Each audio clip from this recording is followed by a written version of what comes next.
Hello, my friends, and welcome back. Today I'm going to share with you another plan with me, and this is for the last week in September and the first 3 days of October. I'm going to be using this kit. It's called Magic School Year 3. I'm currently working on Year 4, so hopefully I will have that out before the TPC sale on the 7th of October. But until then, I'm going to use this kit. And I created this kit specifically for this TPC planner because the way that this planner was intended by Caitlin, from what I understand from watching her do Plan With Me's, what she was looking for was a planner that she could section off per subject. So the sidebar, you would put, like when I get to the sidebar part, I'll show you, but you would like take each one of these sections of the sidebar and you would create like a category. So home, work, maybe your husband or your kids or sports or school or whatever could go in these. And then you have your Monday through Sunday at the top, and then each one of those would be for that specific category. So if it was home, it would be what am I doing it at home on Monday, Tuesday, Wednesday, you get it?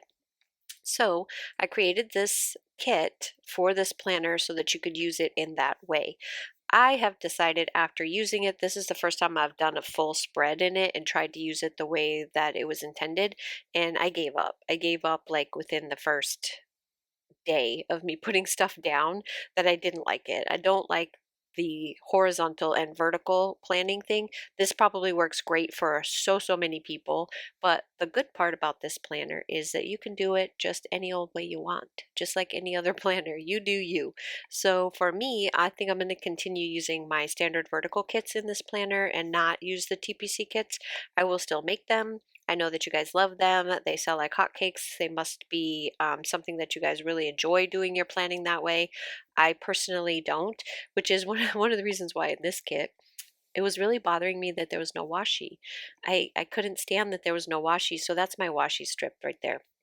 I had to make one little section of the strips look like washi, but I fixed that. I know you guys want them to be all those lines. I heard ya, and I did it. So all of the TPC Nation kits that I created for this next release that's coming out on the 7th. Well, it's out now, but technically during the sale time on the 7th. Um, there's those strips all the way down. No more washi. Well, actually there is washi. There's washi and strips, enough to cover. So you have your choice. You can do the washi or you can do the strips on that bottom line, whichever way you want to do it.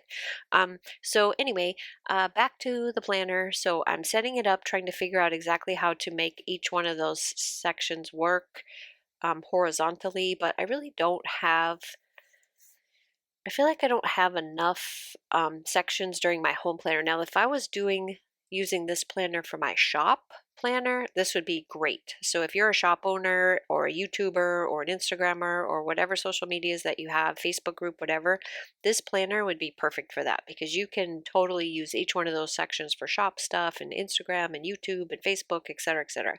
And you can plan out your entire social media content on something like this, and it would be absolutely wonderful. But this is my home planner because of the daily sections in it. Now I do have another TPC planner that I kind of put to the side to play with this one because I wanted to use the daily journaling pages, but I might pull that out and give it a try.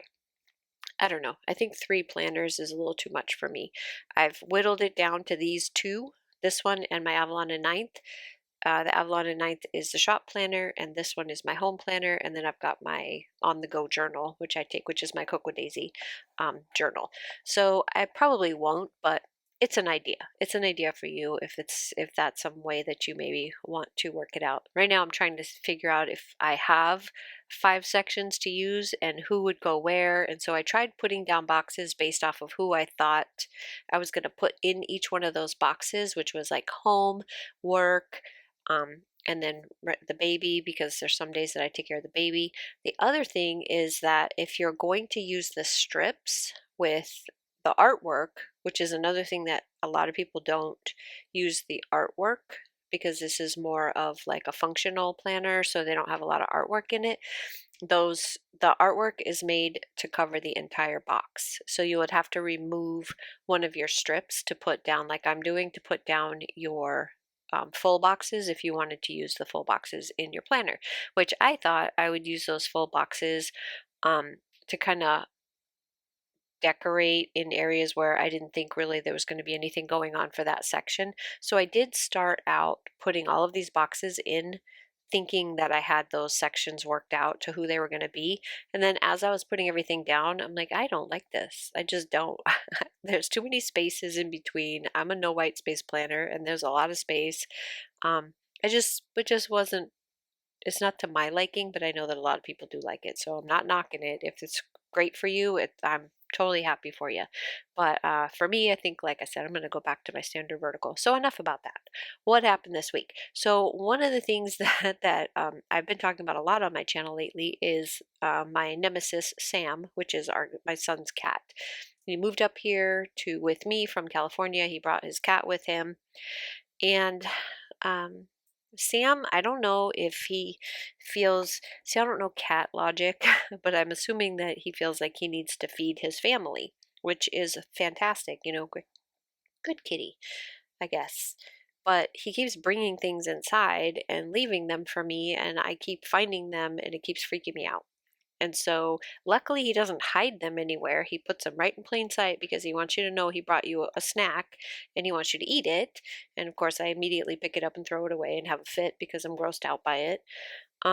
So today, Sam brought me a snack and he set it down, and I thought it was dead, and it wasn't. It was just, you know how sometimes, like, I guess they get scared into pretending to be dead. I don't know, shocked. He was shocked. Sam put him down. I was immediately disgusted and said, "Gosh darn it, Sam," and went and got a, big wad of paper towels to pick it up and take it out to the dump. And it jumped up, and I jumped, and we all jumped. We all jumped. I screamed. Everybody came running. What the hell's going on? And I'm like, "Mouse, mouse, mouse, mouse!" And he's running around the house. And yeah. So now I have a mouse friend, and he's living in my shop. And every once in a while, he pokes his little head out from underneath the cabinet to let me know that he's still there. I keep trying to make Sam catch him, and Sam is just like, "Nah, I'm good. I'm not going to do it." So now I have to, tomorrow, I'm going to have a mouse in the house tonight. There's nothing I can do about it because he's under a cabinet that has space underneath, but I can't pick it up. It has all the machines on top of it. It's got 30 drawers that are chock full of stuff that I can't pick up. It's impossible. You need a crane to pick that thing up. So I'm going to go get some little mouse traps. No worries, the humane ones. He is adorable. It really is a cute little mouse. He's got the most adorable little face, but he does not belong inside. He belongs outside, and most likely Sam will catch him when he's outside, and this time he'll actually probably rip his head off. But I'm not going to be the one to murder this poor little mouse. So I am going to go get one of those little humane traps, and I'm going to set it down here with a little food in it, and I'm going to catch him, and then I'm going to take him out, and I'm actually going to take him all the way down to the woods at the end of the street, and that's where I'm going to let him go in hopes that he does not come back to my yard and get murdered by Sam. But he is really cute. He's really tiny. Cute little thing. It's just really irritating because every once in a while he'll poke his little head out and sniff around, and I try to catch him with a box, and then he's like, "Nope, can't catch me," and he runs right back underneath it. So we are playing tag right now. Anyway, that's my mouse story. I know you guys are probably getting tired of listening to me complain about this cat, and I'm not really complaining about him. He's a good cat. If I had a barn, he'd be fantastic because he would be like Caitlin's barn cats, and he would be fantastic. The problem is I don't have a barn, and he brings them inside because I guess he thinks I need food. But yeah, that's my cat. So here it is, all finished. Everything is laid down. I ended up giving up, like I said, with trying to do the across the horizontal way, and I just started putting stuff down. And now I'm just filling out where it's supposed to go, my work days, doing all the things. This planner is actually this week is already filled out. I've already done it. It worked out really well because there was a ton of space to write. Talk about functional. There is a ton of space to write in this thing, and I got so much put down in here that I don't normally because I have a lot of decorative things with the washi and the full boxes and stuff, but I still like it that way. I don't really have that much going on during the day, so it's house-wise that I don't mind. Anyway, so thanks so much for stopping by. I hope you like the new intro. I was playing around with making new ones for the rest of the year. I hope you guys enjoy it and have a fabulous day. I will see you again soon, and yeah, we'll have another plan with me next week. Have a good day. Bye-bye.